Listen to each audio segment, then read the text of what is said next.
Hi, so this is just going to be a real quick video about fixing a gear selector issue on a 2007 Range Rover Sport. So we're going to talk about the issue that I had, the repair that I made, and I think anybody can do this. So worst case scenario, if it doesn't work out, you can put it back to the way it was. There's nothing scary going to happen here. And you can always just put it back together, and if this repair doesn't do it, then you can consider taking it to a dealership, and obviously that's going to cost you a lot of money. But let's see if we can come up with a solution that doesn't require a big bill. So issue I have is that the last couple of days driving this, actually the last few weeks, it's been getting a little bit worse, I think.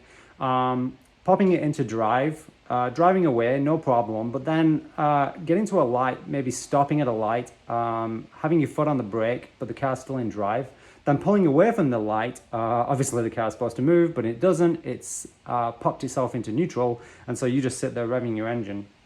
Maybe people behind you honking, wondering why you're not moving. So that's the issue I've had. It does just kind of like seem to do it somewhat randomly. It pops itself into neutral. I didn't even notice if it was saying that on the display, but it definitely the selector is all the way back, and so it should be in drive. This isn't a new car to me. It's not like I don't know what I'm doing here, but that's the issue I've been having, and I think it's been getting worse. So what was the solution? So looking around on the internet, trying to find possible solutions to this. Didn't find a video that was exactly a match. Came across one for a full-size Range Rover that seemed to be a bit older. Gear selector looks similar, but the adjustment mechanism was different. But the Range Rover Sport, like this one, does appear to be the same as I think it's the Disco 3, maybe Disco 4. And so there's videos out there on how to fix it if your gear selector gets totally jammed, but not necessarily anything about how to make a quick adjustment. So I didn't do a lot of searching. I'll admit that maybe there is something out there, but hey, brand new video. Let's see if we can get a look under there and show you what needs to be fixed. It's a real simple job.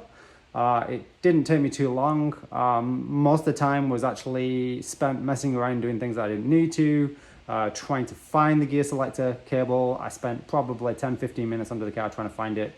I'm going to save you all of that time, show you directly where it is. Okay, so first thing we're going to do is going to show you the piece that I took off. This here is the transmission protection pan. It is quite small. It is held on with 4 8mm bolts. 2 of them at the back of the car are a little bit trickier to get off, but you just need an extension. So as long as you've got an 8mm socket and an extension, you're not going to have any trouble getting that off. But that was the only thing that needed to get off. You can't even see the gear selector until that's done. So now let's flip the camera around.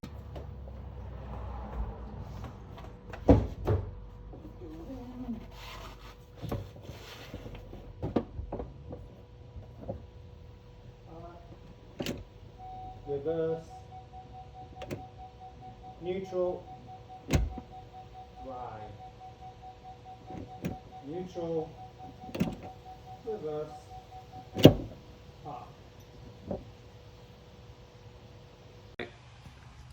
Okay, now I've got the camera flipped around, so what we're going to do is take a look underneath the car.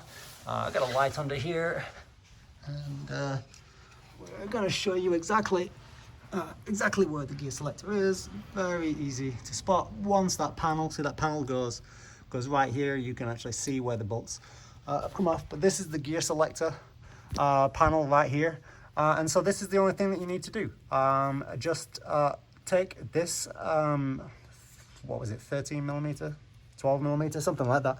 Take this, loosen it, take this cable, grab it, and then push it forward just a few millimeters, and then ratchet that down, tightened again. So I don't know if you're going to be able to see this in the video, but you might just be able to make out that there is a little bit of clean metal where you can just about see where there's an outline of rust. that indicates that that was actually underneath this metal clamp, and now it's exposed. So I've pulled it forward what looks to be about 2 millimeters. That was it. Tightened it up, got into the car, went through the gears, making sure that this moves. This thing actually slides backwards and forwards, depending on what gear you're in. So right now it's in park. When it's in drive, this is going to be pulled in that direction all the way towards the front. So you can see that shiny bit of metal there. Okay, there's a shiny bit of metal on this rod and here, and some kind of corroded from here to here. The shiny bit indicates that this moves inside that tube. So park here, this little piece will move all the way back to here, inside the sleeve once it's in drive. So you want to be able to pull this back a little bit more, so that it doesn't pop back into neutral. So it really is just a small adjustment, only a couple of millimeters will do it, and that's it. So the only thing I've got to do here is put the pan back on. That's going to take me 2 seconds, and I should be good to go. Did not have to take off this bottom belly pan. I didn't realize that I didn't need to.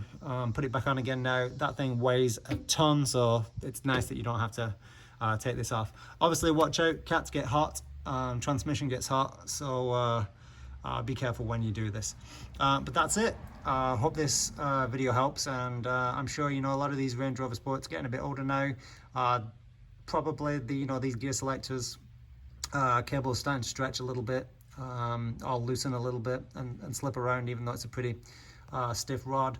But yeah, I'm sure this happened to more people, so hopefully this helps someone out. So thanks for watching, and have a good day.